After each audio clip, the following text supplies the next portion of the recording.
Well, hello everyone. Actually, my plans have somewhat changed. I was going to be doing this in the very early morning hours. If you remember what I said yesterday, I was supposed to be flying to Atlanta. That's not happening. Some personal family. Hello, Julian. I see you made it. Some personal family things had come up, and yeah, so I had to cancel this weekend, and I need to get ready for the LNC meeting next weekend. So I think it all is working out for the better. It's just, it was crazy. It was probably a bit much. So not going to Atlanta. Still did this kind of late though, because to be honest, I took a nap because I'm an old lady. Like, naps, that's better than sex right now. That's all I can say. I'm sure my husband probably would not agree, but I needed a nap. Just as always in the beginning, up at the top here is my Patreon. If you can support my work, particularly since I quit my job without having another one yet because I just couldn't take it anymore, it would be greatly appreciated. And I am $11 in sponsors away from my goal for May. Not that the world will end if I don't make my goal, but that would be kind of sweet. So if you can, patreon.com/Pink Flame of Liberty. Enough of that. Let's get on with what we are doing today, which is another bonus episode for May, June 1973. And what we have to go over, because remember, that was a huge issue. There was Spotlight on State Parties, which we're going to talk about, an editorial, and then this interesting thing here. You guys might not know a lot about Carl Bray, but you could see he's mentioned here for Utah LP chairman persecuted by IRS. And we will, so we're doing these. Woof, my nose is itchy. Why is it? I tell you, my nose acts up every time I get on screen. It's like, I don't know why. All of a sudden, I'm aware of my schnoz the minute the camera comes on. So we'll go over these. I've got a little video on a prominent LP member from that time, like a little tribute that was done after the fact that I'm going to play and we're going to do some comments on. But I wanted to show you my newest acquisition here, the Michael Mallis. They say he authored it. It's an organization of a bunch of anarchist writings. So he's more of the compiler, editor, I guess, because it is some editorial choices on which ones. This, I think, had made it up to #1 or close to #1 on the Amazon list. It's self-published. That is absolutely fantastic that a book called, the Anarchist Handbook had made it to #1. Now, as you can tell, I haven't even broken it open at all yet. It's nice and virgin. I'll be violating Michael Mallis later, taking the virginity of this book. But yeah, awesome, huh? If you haven't gotten your copy, you might want to. Let's so the back says, "The black flag comes in many colors." He's very, he considers himself, I think, an anarchist without a label. I don't know. I don't dig that so much, but you do you, boo-boo. From the introduction, anarchism has been both a vision of a peaceful, cooperative society and an ideology of revolutionary terror. And unfortunately, the ideology of revolutionary terror is what most people think of. That second part was me, not this. Since the term itself, anarchism, is a negation, there is a great deal of disagreement on what the positive alternative would look like. True. All anarchism is saying you're against something. It really doesn't say what you're for, which is why I like to say I'm a libertarian anarchist, meaning I'm for the non-aggression principle. Against the state, for the non-aggression principle. The Anarchist Handbook is an opportunity for all these many varied voices to speak for themselves across the decades. So it says they just disagreed on much, but they all shared in one vision: freedom. I'll have to read it before, most of the stuff I have already read. Some of it I haven't, meaning I've already read it in its original form. I do think, now, I don't know who wrote this back, but I do think to simply say They disagreed on much, but they all shared in one vision, freedom, is a bit reductionist, because what they disagreed on is exactly what freedom is. So, I don't know, I find that sentence misleading, to be honest with you. But we shall see. It says, including essays by Mikhail, I'm terrible with pronunciations, Buchanan, Alexander Berkman, Voltairine de Cleyre, not French, David Friedman, William Godwin, Emma Goldman, John Hasnas, Peter Kropotkin, I always screw his last name up, Louis Ling, Michael Mallis, Johann Most, Josiah Warren, Benjamin Tucker, Leo Tolstoy, Linda Tannehill, Morris and Linda Tannehill, Max Stirner, Lysander Spooner, Herbert Spencer, Murray Rothbard, yay, Pierre Joseph Proudhon, Charles Robert Plunkett. So I look forward to reading this. Now, on to that little tribute video I was letting you know I wanted to show you guys. And I do have to start and stop it to do commentary, or I get struck for the non-existent IP. No such thing as IP. But let's go.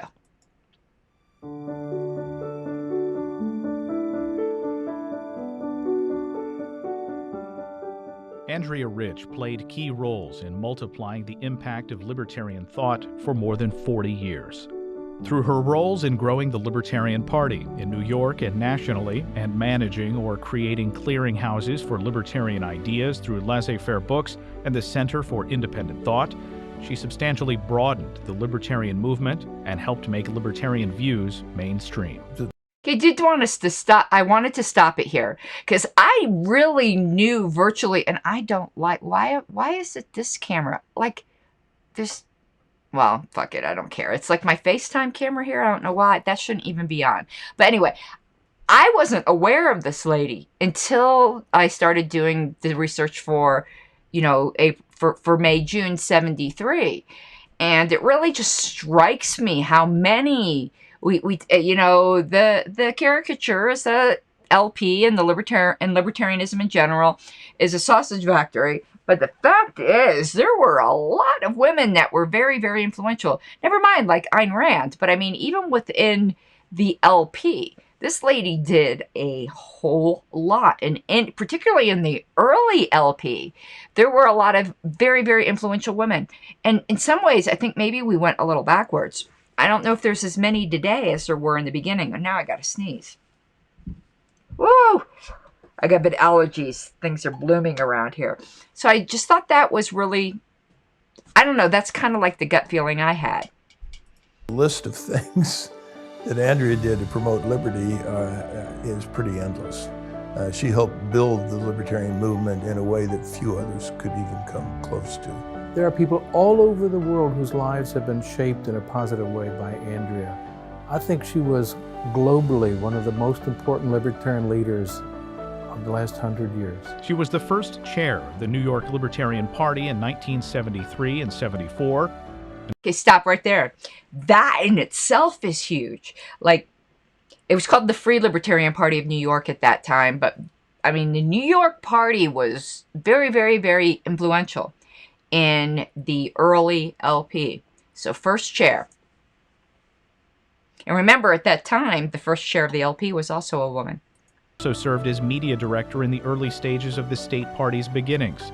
The vice chair was Howard Rich, currently Cato's longest-serving board member, whom she soon married, celebrating a total of 41 years. They were so compatible. He was always watching out for her, and she was always watching out for him. Just very compatible, very, very in sync with each other. Howie and Andrea were a team. I mean, they were a team as long as I've known them. They really were connected and just loved being together. Howie and Andrea just always seemed like a perfect pair, and seemed to have such a close and happy partnership. It's inspiring to the rest of us.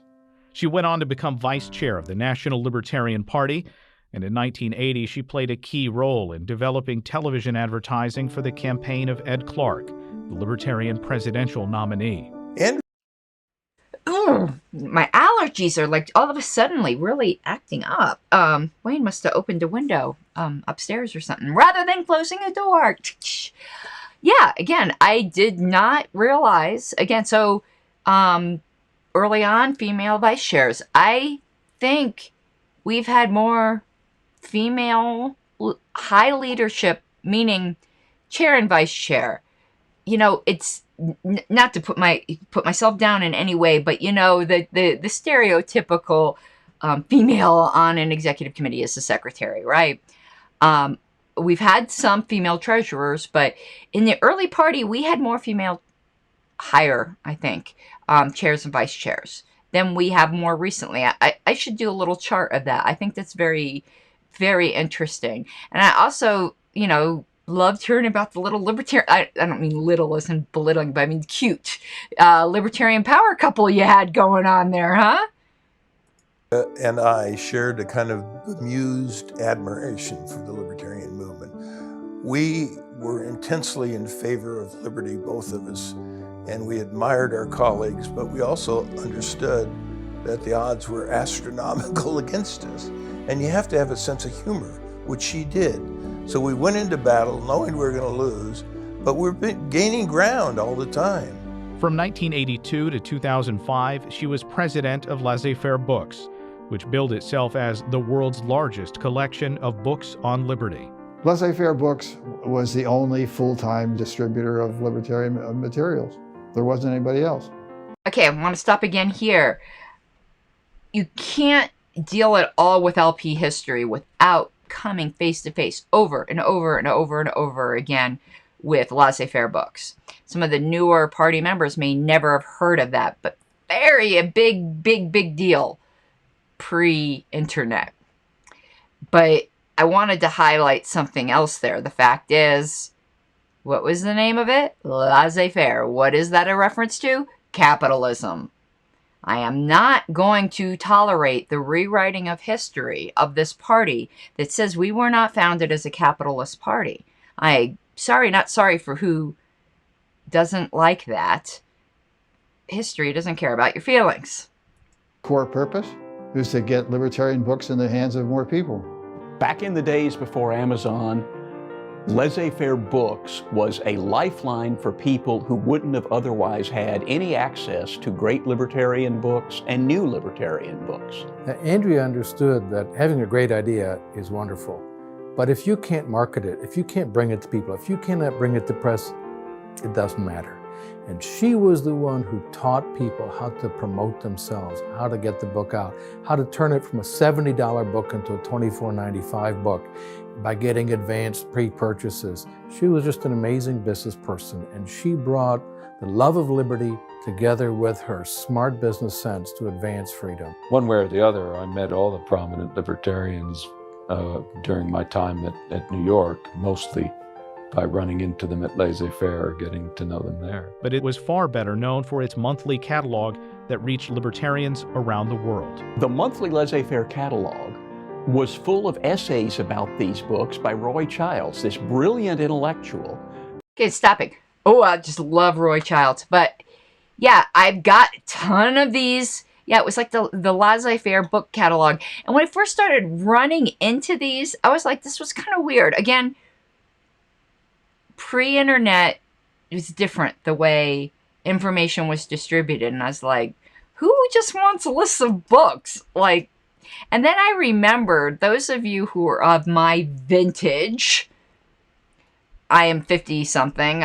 And when I say that, I'm not being coy. I really don't know how old I am. I stopped keeping track. I really don't give a shit. It's 50-something. I was born October 67. You do the math. You can let me know. Am I 54? Something like that. I don't care. But when I was in grade school, I used to remember...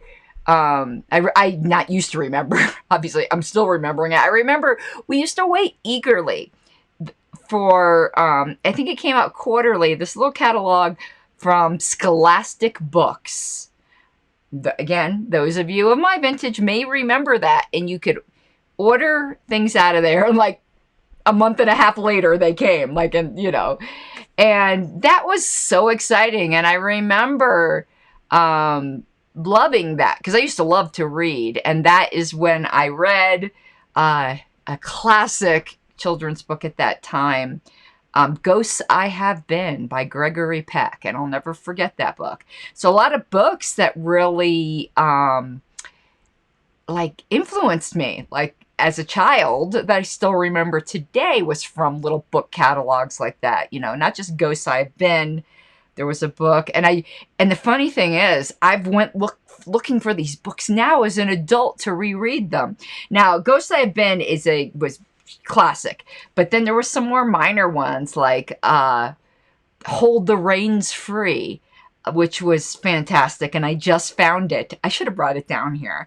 And also The Girl Who Could Fly. I mean, just amazing little books. So I remember now how exciting those book catalogs were.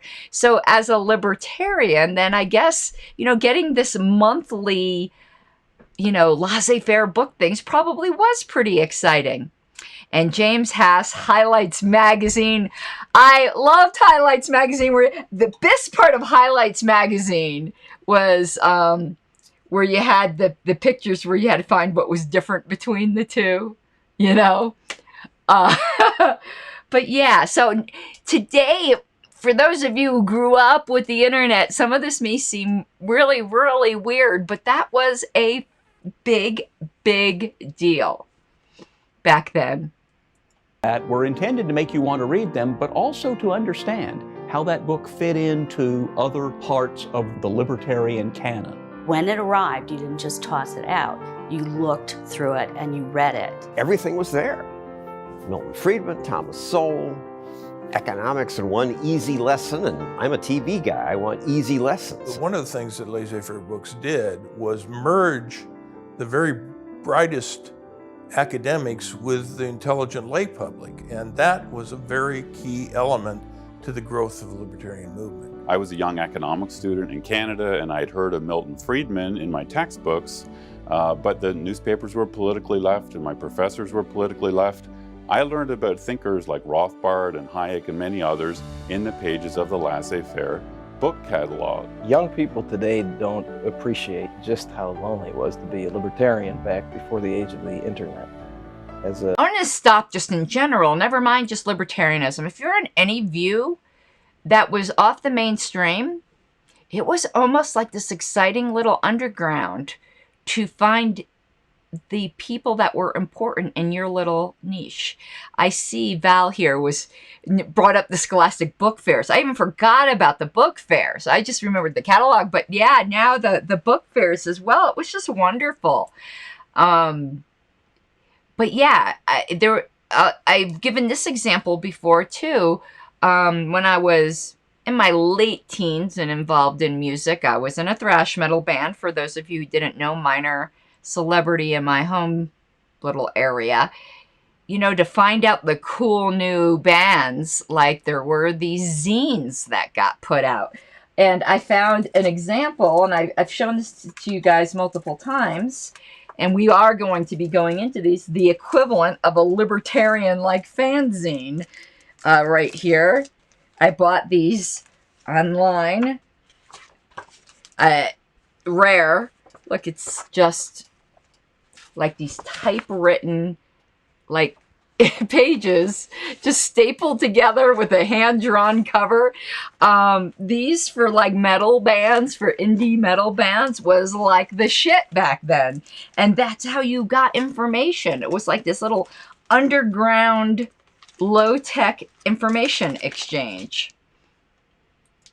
Undergraduate at Northwestern University, it was a godsend to receive that catalog once a month, because it reassured you that you weren't in fact crazy for thinking these ideas, and you were in fact part of a rich tradition. Just sharing that catalog with other like-minded people was kind of like an act of solidarity. Laissez-faire books is like one of the pillars of the libertarian movement. And that's because of Andrea, and without Andrea it doesn't happen. As president of the Center for Independent Thought, she launched and managed the Thomas Szasz Award for outstanding contributions to the cause of civil liberties and the Roy Childs Fund for Independent Scholars. CIT's biggest project was Stossel in the Classroom, which repackaged ABC News and Fox Business videos on economics and public policy by John Stossel for classroom use. Andrea rescued me. She's so convinced, my ABC bosses, with her dignified approach, that they allowed it to go on.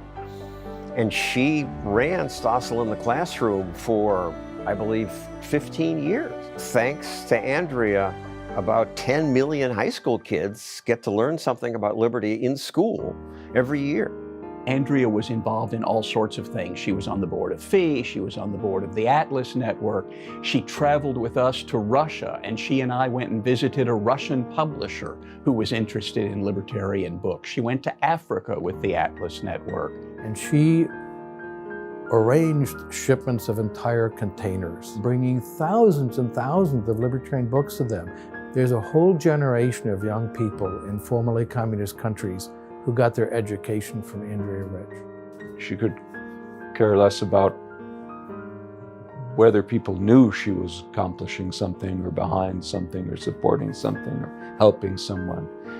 She just wanted to see the thing done if she thought it was a good cause.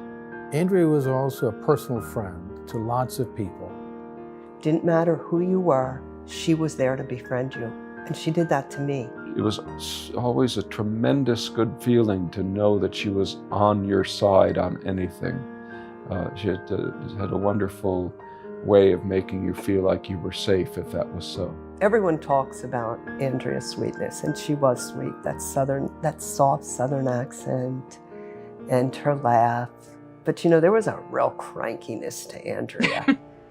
And if truth be told, I benefited most from that crankiness. She told you when she thought you were full of it, when she thought that you needed to be put back on course. And her course corrections helped me and helped a lot of other people. And because of her toughness, I became a much better informed and involved libertarian. Andrea was one of the key people who helped. So I find it amazing, like how many people, like maybe you all knew of this lady. I didn't. This was all news to me. So I just have to stop also every once in a while and put in my commentary because, again, I'll get dinged. I might get dinged anyway, but this is, in fact, commentary. So, I'll challenge any copyright strike. But I would love to know who has, anyone else here, did you know so much about this remarkable woman?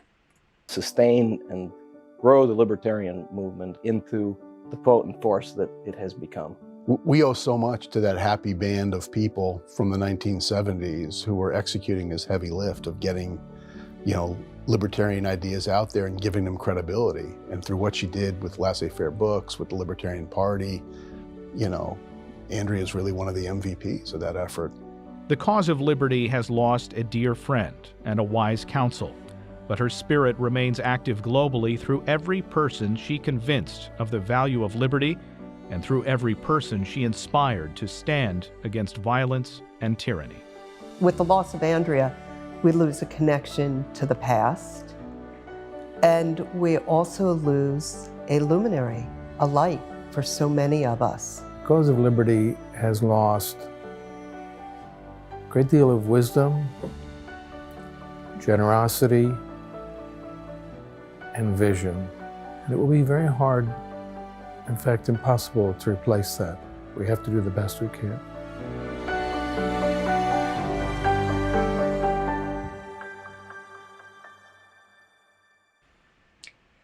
Okay, let me, I got to figure, oh, here we go. Hey! All right, so now we are going to spotlight on state parties. So, I'm getting a bit choked up over that. Whew. Amazing woman. So sad.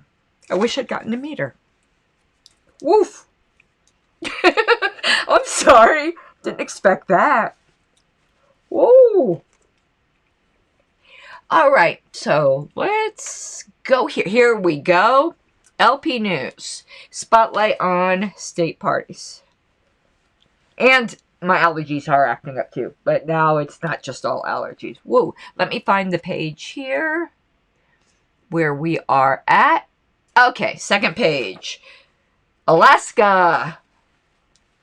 All right, Alaska LP chairman Grant LaPointe ran a token write-in campaign for a congressional seat left vacant by the death of Nick Bijak. Here I'm mangling more last names. Despite having only a few dollars to spend and entering the race only 2 weeks before the election day. That's just so libertarian. Grant received almost 100 votes. More importantly, he received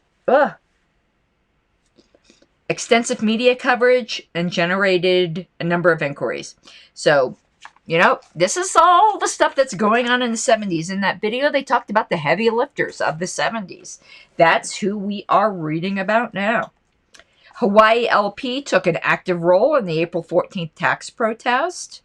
I'm going to some, I don't want to read this all word for word because you guys can do that. I want to find more of the interesting bits and perhaps highlight them. So they demonstrated in front of the governor's mansion and got a lot of media coverage. I was saying this for the LP of Colorado. You know, we often complain that we don't get enough media. We need to make media. They still might ignore us. But usually if you make enough of a spectacle, and I mean it in a good way, you'll get some media. And I have some ideas for that now that I'm back on the LPCO board. Petitions urging the adoption of the Liberty Amendment were also circulated. And Don Smith was the LP chairman at that time. Hey, Fina, I didn't see you here. Were you aware of this stuff that went on? It's interesting. So it says here, Hawaii LP Chairman Don Smith regularly delivered editorials, libertarian editorials on radio station KPOI. You know, that is something that a lot of us could do today. A lot of the, I don't know if that was an AM or FM station, but a lot of the talk radio, they are hungry for content. And let me tell you, I know this even personally, is just by like calling and asking if they needed somebody. When I was a young person in Florida, I got to be a fill-in talk show host with zero experience, just being willing and having the personality to be able to do that. So yeah, I'm sure we could get some of that activity today too. Sometimes you just gotta ask. And Fina, if you are still listening, which I'm sure you are, yeah, we need to get together a bit more on the graphic stuff. Okay, Illinois LP sponsored a gold investment seminar. That was a huge deal in the 70s. Like, it's like the Bitcoin of today. Like, they were, like, into their gold, man. Okay. Continue. Kentucky LP. Now, 10 hardy souls. These 10 lonely libertarians. Back in the 70s. I just have this vision of probably what they look like, and I'm entertaining myself. Virtually every Kentucky member, all 10 of them, plans to attend the National Convention in Cleveland. The Louisiana LP now has groups functioning in Baton Rouge and Lafayette. Membership is 20 plus. And they are working with the National Committee to legalize gold. Again, huge deal in the 70s. Massachusetts LP, with 65 members, has elected Richard Kenney as its new chairman. And I underline the next line because it says here, anyone probably on Libertarian Facebook right now will know this next gentleman. Stephen Trinward. Stephen Trinward replied to an editorial urging public housing on TV. Again, Stephen, wow, I didn't know. Maybe you told me. But I didn't know you went back to the 70s. Wow. It's an honor to know people from that time. So those of you, fill up Stephen Trinward's PM box with like, hey, just heard about you on YouTube. Yeah. So, and hiya, Hayden. I was like so surprised to see that name. Okay, Minnesota LP sponsored a lecture by tax rebel Jerome Daley, and they had a letter writing campaign on behalf of a bill to allow people to be represented legally by anyone of their choice instead of having to use a state licensed attorney. That is still a huge issue. And because you guys know I work in law, I'm a paralegal, but the legal cartel, it's as bad as the medical cartel, maybe even worse, because they'll threaten to sue your ass. What's a doctor gonna do? I mean, they could hire an attorney, but still, nobody wants to fuck with an attorney because no one wants to go through like the hassles of, getting put to court, man. They could be like little terrorists. Okay. The Missouri LP is growing at about 25% per month. State Chairman Doug Johnson, that's an interesting way to spell Johnson, appeared on several radio stations. Also, I know what the big things were in the 70s as far as I can tell. The draft, the Liberty Amendment, gold, and tax rebels. Yeah, and funny, I didn't even see this before I read the next sentence. In the immediate future, the Missouri Party plans to concentrate on working to permanently eliminate the draft. Those were the issues. I'm going to step off screen for 1 sec here because I need to blow my nose and nobody wants to see that. So I'll be right back.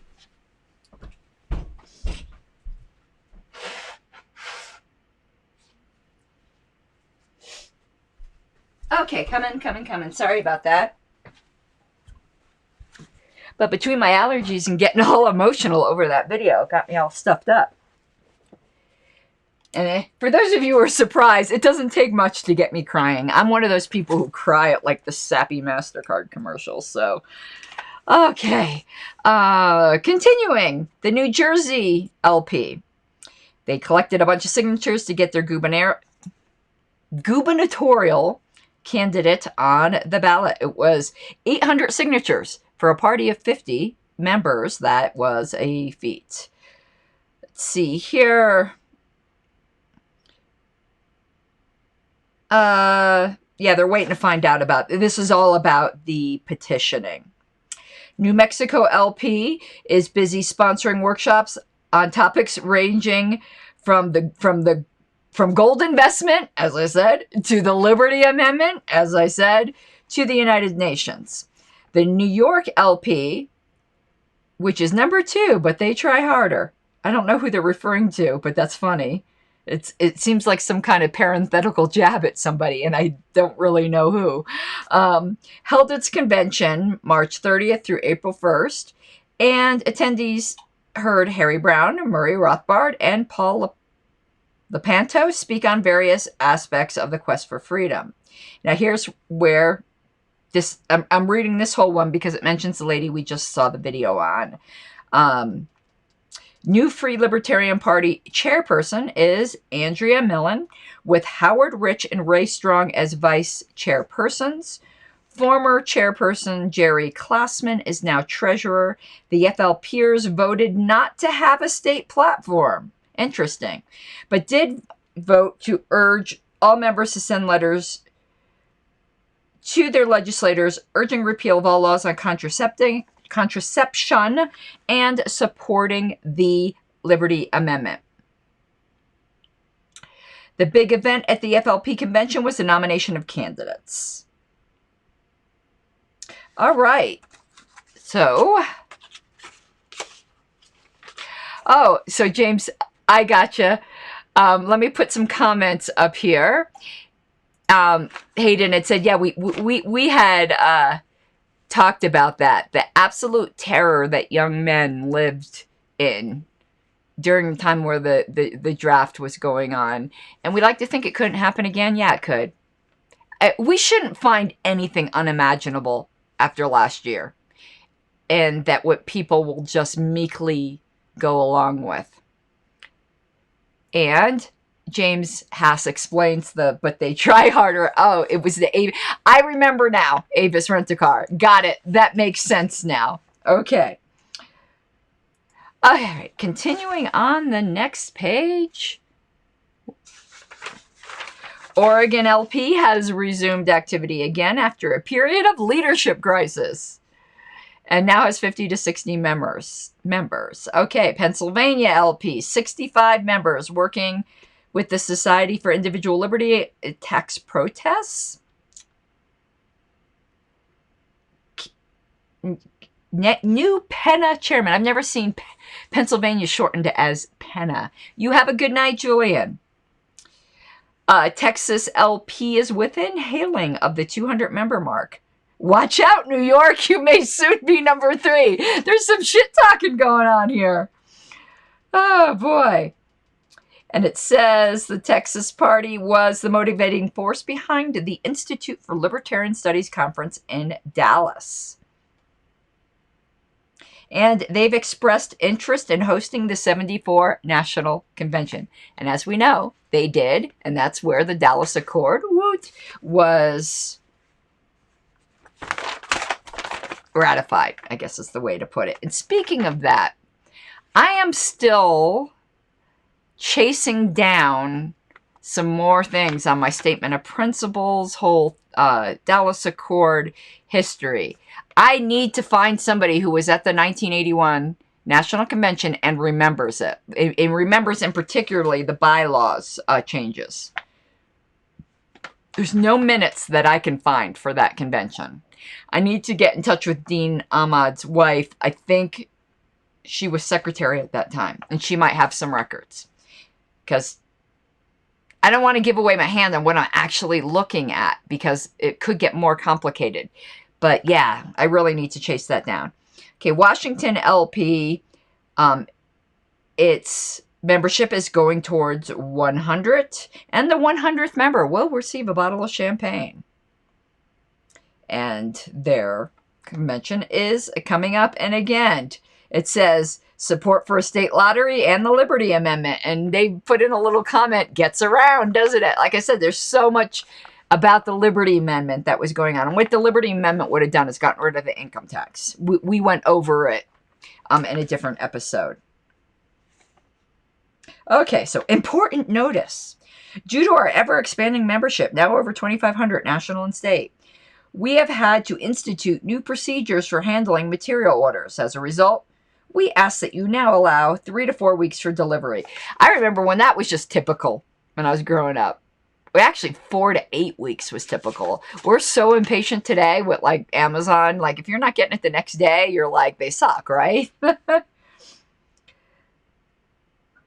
And it says, please note, National LP will be closed during the convention. All right, the editorial. This is written by David Nolan. And let's see. Sometimes he gets a bit spicy in these. I did not read this ahead of time, so we shall see.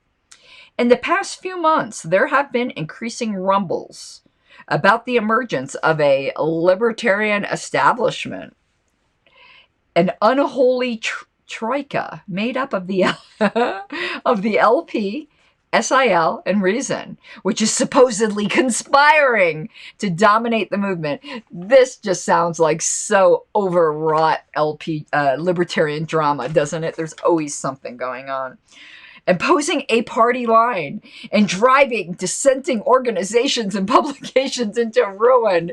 The drama has always been around, people. I'm laughing at this because if you think things are dramatic today, they've always been dramatic. We're just like that.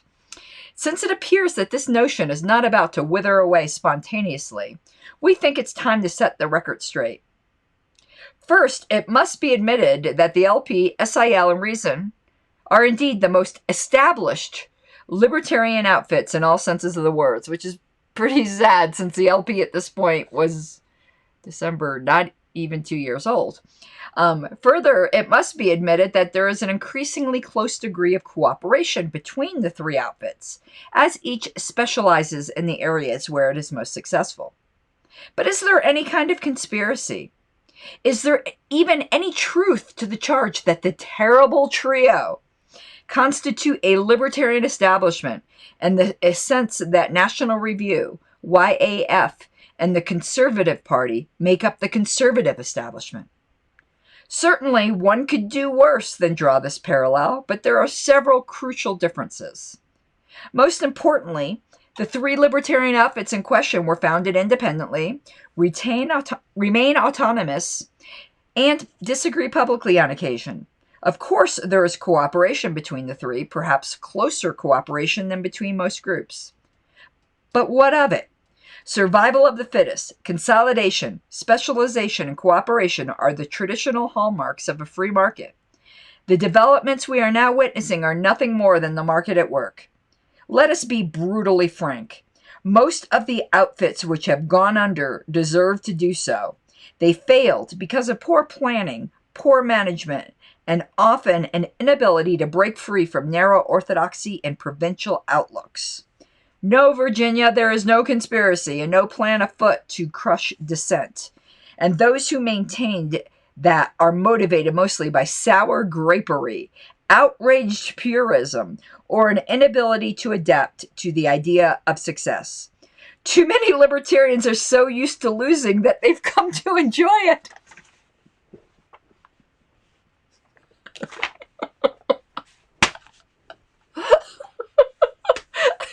I'm sorry.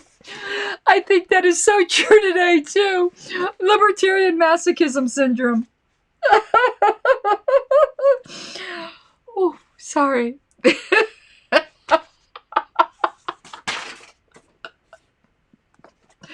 David. But whatever the reasons for these dark utterances, we respectably suggest that they be treated as the fantasies they are, and that the shooters from the sidelines grow up and ally themselves with one or another of the organizations and publications which have attained some measure of success in the battle to achieve freedom in our time. There's always been this power struggle, and to say power struggle in LP or libertarian circles is just like so pathetic. There is no power. It's such a small pond, so you want to be the biggest guppy in the fishbowl. Yes, I love this. Yeah, this is Aaron Downey says 1970s hot lava. This was the tea. David Nolan was spilling the tea. This was the shit posting of the 1970s. It was slow moving. Somebody was reading this at home going, I'm going to publish a letter in response.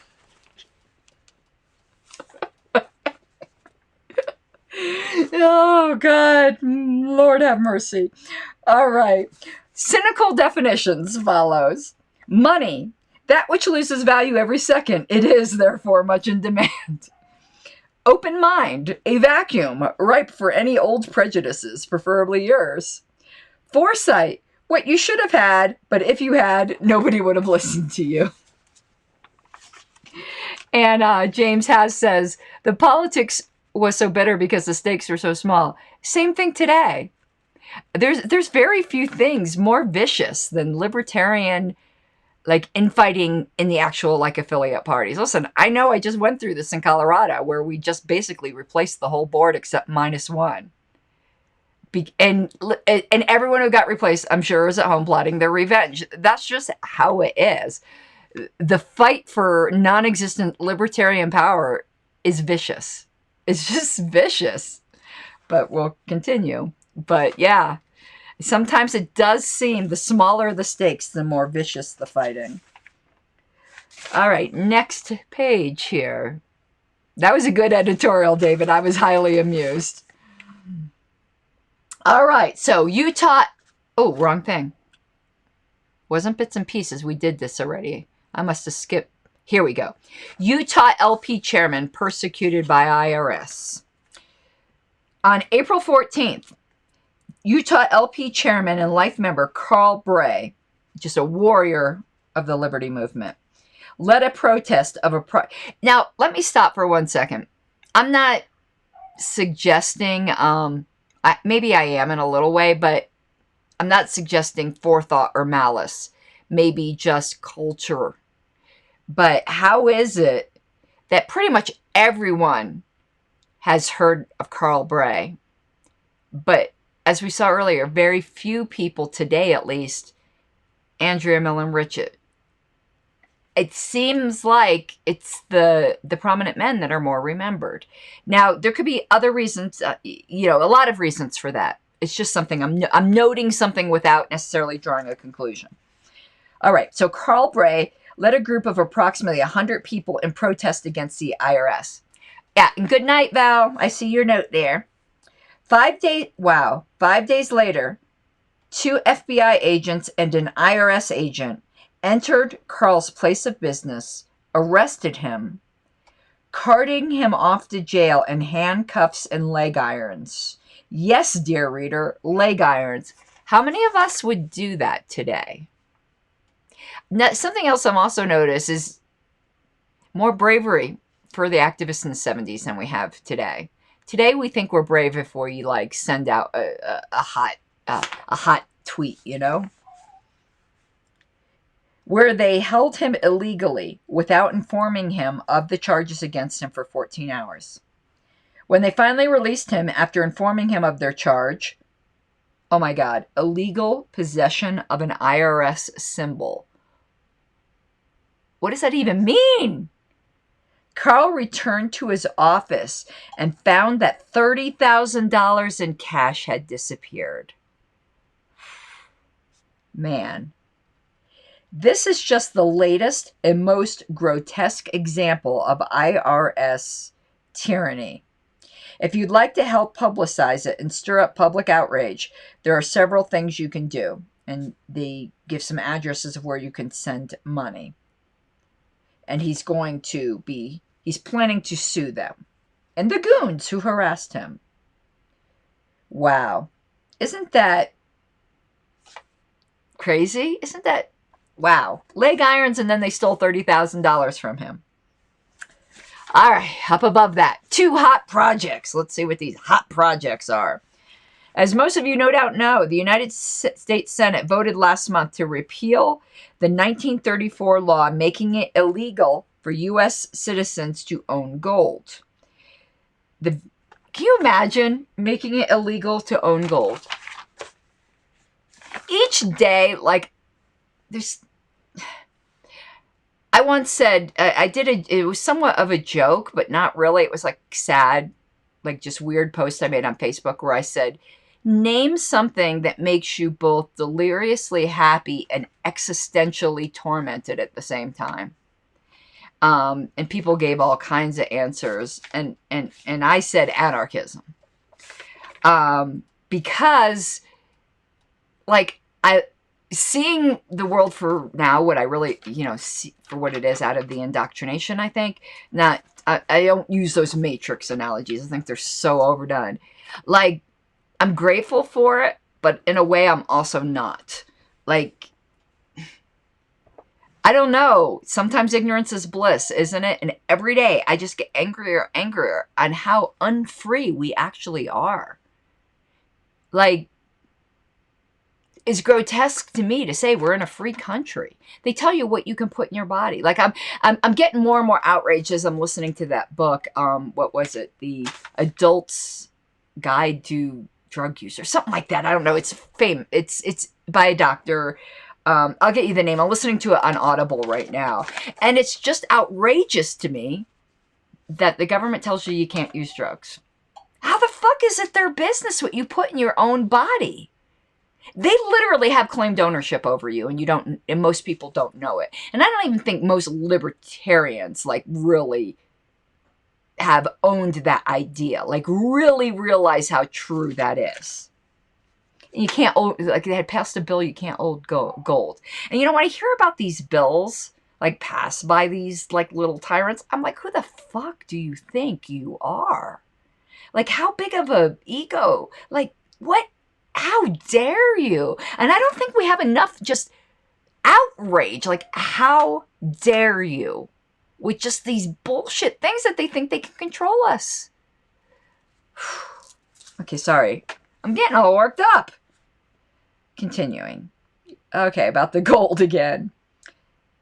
We urge each and every LP member to write or preferably send a telegram. It's more impressive and doesn't cost much to his or her congressman, indicating a strong desire to see said congressman vote for the gold legalization bill. The other major item before conference is the renewal of the Selective Service Act. And talk about claiming ownership. Few occurrences would be as great a boon to the cause of liberty as would be the defeat of this loathsome, why do I have such a hard loathsome? Can everyone say that? Is it my lisp that makes me not be able to say that?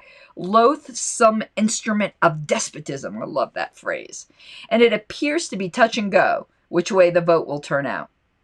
We therefore very strongly urge each LP member to write or wire the senators. Okay? What is S? Oh, okay, never mind. That's selective service. For a second, I was like, what's that? All right.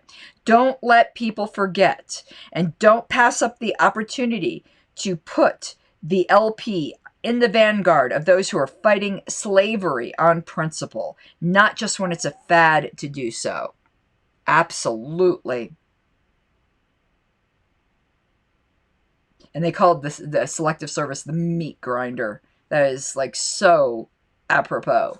But the thing is, even though you guys might not be like, when I say you guys, you young men and possibly young women now are not getting called up, the government still has its ownership card of you. It can do that at any time. Just think about that. If you're within that age bracket, and right now it's just young men, there's basically like a pawn ticket on you. And the owner can come claim you. Isn't that crazy? I think we need to like really come to terms with how actually unfree we are. I mean, we have a lot of freedom still, but I think we have less than we think we do. Okay, that is it for this. Maybe next week, if I can find more about that 1981 convention, maybe next Friday will be the bonus. I'm not sure what the bonus will be. I think we've gone through all of that LP news, but there's still plenty to talk about for this time period. Because remember, I'm keeping my promise of either Friday through the early morning hours. I'm doing something each week. It'll be a rare if I don't, because I'm trying to keep this promise. Next week is an LNC meeting. I'll be doing some shows coming up to let you know what we'll be talking about and how you can tune in, because I don't think enough members know about that. So, but that's it for tonight. I hope you have an awesome night. Before we go, I do ask one more time. Wait, I'm on the wrong screen. Here we go. Yeah, that's the screen I want. That if you can, please support my Patreon, as I will be unemployed as of June 4th. Yes, I'm just a tiny bit terrified.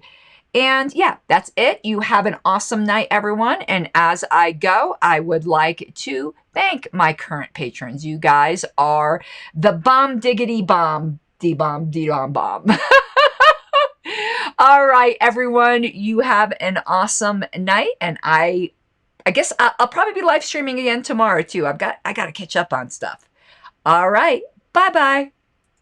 You gotta take what you're given, that's how we live it. Don't be mad at the system, it's simply how we've existed. I hear a lot of people talking like they politicians and choose to be an accountant because it's safe in the business.